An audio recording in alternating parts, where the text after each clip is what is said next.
राजस्थान में इन दिनों बुलडोजर की कार्रवाई अच्छी खासी चल रही है और ख़ासकर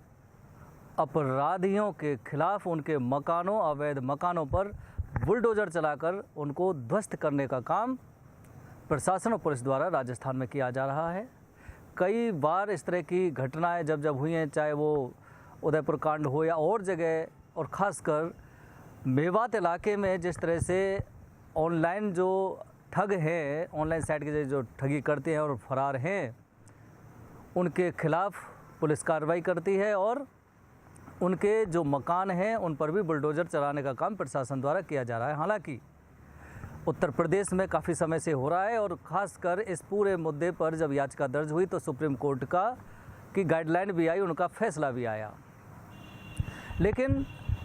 आज हम जो बात कर रहे हैं वो अपराधियों के अतिक्रमण के खिलाफ बुलडोज़र की कार्रवाई नहीं है, बल्कि निर्दोष लोग जिन्होंने सरकारी ज़मीन पर अतिक्रमण कर लिया है उन पर बुलडोज़र चलाने का काम प्रशासन द्वारा किया गया है। भरतपुर शहर का सर्कुलर जो रोड है उस पर आज नगर निगम प्रशासन पुलिस के साथ मौके पर पहुंचा और सर्कुलर रोड के किनारे पर जो मकान बना हुआ था वो अवैध था, उसकी जो दीवार थी वो अवैध थी, उस पर बुलडोज़र चलाने का काम किया गया। लेकिन गरीब घर था, गरीब परिवार है, मजदूरी करके परिवार का पालन पोषण वो करते हैं। जब अपने आशियाने को टूटता हुआ देखा, बुलडोज़र चलते हुए देखा, तो फिर परिवार की महिलाओं ने गुस्सा में आकर पत्थर उठा लिया और अधिकारियों पर मारने की कोशिश की, लेकिन पुलिस ने स्थिति को संभाल लिया। जब किसी का आशियाना टूट रहा होता है, चाहे वो अवैध तरीके से बना हो या अतिक्रमण में हो, तो फिर दुख होता ही है। और वहाँ की महिलाएं नाराज़ उग्र हो गईं, उन्होंने पत्थर हाथों में ले ली और प्रशासनिक अधिकारियों पर मारने की कोशिश की, लेकिन पुलिस मौजूद थी, पुलिस ने कन्विंस किया, स्थिति को संभाल लिया। हालांकि प्रशासन जिस उद्देश्य के लिए वहाँ गया था दीवार तोड़ने के लिए, वो उस पर बुलडोज़र चलाने का काम किया। ये तो रही एक बात, जहाँ अतिक्रमण है तो बुलडोज़र चलना चाहिए, सड़क हादसों की संभावना रहती है, इसलिए प्रशासन को शिकायत मिली और उन्होंने अतिक्रमण को तोड़ने का काम किया। वो अलग बात है कि वहाँ विरोध हुआ परिजनों द्वारा, उसको भी संभाला गया। लेकिन दूसरी तरफ भी देखना होगा कि जिस सर्कुलर रोड के चारों तरफ किनारों पर अतिक्रमण को हटाने का काम जो किया जा रहा है प्रशासन नगर निगम द्वारा, और जो ऐलान किया जा रहा है कि जो भी अतिक्रमण हैं उनको चिन्हित करके उनको ध्वस्त करने का काम प्रशासन द्वारा किया जाएगा। लेकिन बड़ा सवाल यहाँ पे ये उठता है कि कार्रवाई अतिक्रमण के खिलाफ होनी चाहिए, क्योंकि अतिक्रमण सरकारी ज़मीन पर है, उसके चलते आम जनता को नुकसान का भी सामना करना पड़ता है, परेशानी होती है। लेकिन दूसरा सवाल ये है कि प्रशासन की मंशा भी साफ होनी चाहिए। वो इसलिए भी कह रहे हैं क्योंकि जिस सर्कुलर रोड के चारों तरफ किनारों पर अतिक्रमण को हटाने का जो काम और जो दावा किया जा रहा है प्रशासन द्वारा, वह मंशा साफ नज़र इसलिए भी नहीं आती है क्योंकि वहाँ सर्कुलर रोड पर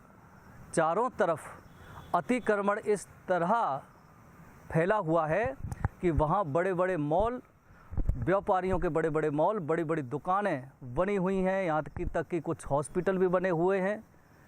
बहुत सारी बिल्डिंगें बनी हुई हैं, लेकिन उस अतिक्रमण पर बुलडोज़र चलाने की हिम्मत प्रशासन नहीं करता है। राजस्थान तक पहले भी इस बात को उठा चुका है कि सर्कुलर रोड पर चारों तरफ अगर आप जाएं और इसका अगर सर्वे करें और चिन्हित करें प्रशासन, यूआईटी या नगर निगम और प्रशासन, तो आपको पता लगेगा कि सर्कुलर रोड से करीब 500 मीटर दूरी पर, उससे हट के 500 मीटर दूरी तक अतिक्रमण है, मॉल बन गए हैं, बड़ी दुकानें बन गई हैं, लेकिन उन पर कार्रवाई करने की कोशिश प्रशासन नहीं करता है। क्योंकि अगर बड़े मॉल, बड़े व्यापारियों के इन बिल्डिंग्स को तोड़ा जाएगा या तोड़ने का काम किया जाएगा तो फिर समस्या आ जाएगी, क्योंकि सभी की राजनीतिक दखलंदाजी होती है, सभी की पहुंच है, प्रशासन को दबना पड़ेगा। इसलिए हम कह रहे हैं कि अगर कार्रवाई होनी चाहिए, अवैध चीज़ है उसके खिलाफ कार्रवाई होनी चाहिए, अवैध कब्जा है, अतिक्रमण है, उसके खिलाफ कार्रवाई होनी चाहिए, लेकिन उसमें भेदभाव नहीं, एक मंशा से काम होना चाहिए। कन्नी गुजर चौराहा से लेकर सूरजपोल चौराहा तक, बिजलीगढ़ चौराहे से लेकर काली बगीची तक, इधर कुम्भेर गेट से लेकर हीरादास सर्किल तक, पूरा की पूरा जो हम बता रहे हैं यहाँ सर्कुलर रोड है और सर्कुलर रोड के किनारों पर दोनों तरफ इस तरह अतिक्रमण है कि पूरा रोड ही खत्म हो, रोड जो सरकारी ज़मीन है वो ख़त्म हो चुकी है। लेकिन उस पर कार्रवाई भी नहीं करता प्रशासन, जिस पर कार्रवाई की ज़रूरत है। कार्रवाई होनी चाहिए। आज आप देख सकते हैं कि शहर में पुराने ऐतिहासिक मंदिर हैं जिनकी ज़मीनों पर अतिक्रमण हो गया, खासकर मंदिरों पर अतिक्रमण हो गया। वह मंदिर जो प्राचीन हैं, ऐतिहासिक टाइम में रियासत काल में बनाए गए थे, उन पर उस अतिक्रमण को उन अतिक्रमणकारियों के खिलाफ कार्रवाई करने की कोशिश प्रशासन नहीं करता है। मंदिरों की भूमियों पर अतिक्रमण हो गए। बहुत सारी ऐसी ज़मीन है जो ऐतिहासिक पड़ी हुई हैं, अटलबंद गेट पर है, रामकोट की भूमि है, तमाम तरह के ऐसे बहुत सारे उदाहरण हैं जिनका बखान करने में काफ़ी समय लग जाएगा। लेकिन प्रशासन को पता है कि रियासत कालीन सरकारी ज़मीन है, वे कीमती हैं, अतिक्रमण कर लिया अतिक्रमणकारियों ने, माफियाओं ने, लेकिन उन पर बुलडोज़र चलाने की कार्रवाई प्रशासन नहीं करता है। प्रशासन वही कार्रवाई करने की कोशिश करता है जिस तरह से जनता कहती है, छोटे करे तो पाप, बड़े करे तो लीला। छोटे जो गरीब लोग हैं, मजदूर हैं, उन्होंने अगर दीवार भी बना ली है तो उस पर बुलडोज़र चलाने का काम प्रशासन कर देता है। लेकिन बड़े बड़े जो लोग हैं जिन्होंने बहुत ज़्यादा माफिया हैं, बड़ी बड़ी सरकारी ज़मीनों पर, मंदिरों की ज़मीनों पर अतिक्रमण कर लिया है, बिल्डिंग मॉल खड़े कर दी हैं, उन पर कार्रवाई करने की कोशिश प्रशासन द्वारा नहीं की जाती है। यही वजह है कि प्रशासन या सरकार की इस कार्रवाई के खिलाफ जो आम जनता है उसमें एक नाराज़गी व्याप्त हो जाती है और जनता फिर यही कहती है कि भेदभाव के चलते सब कुछ होता है।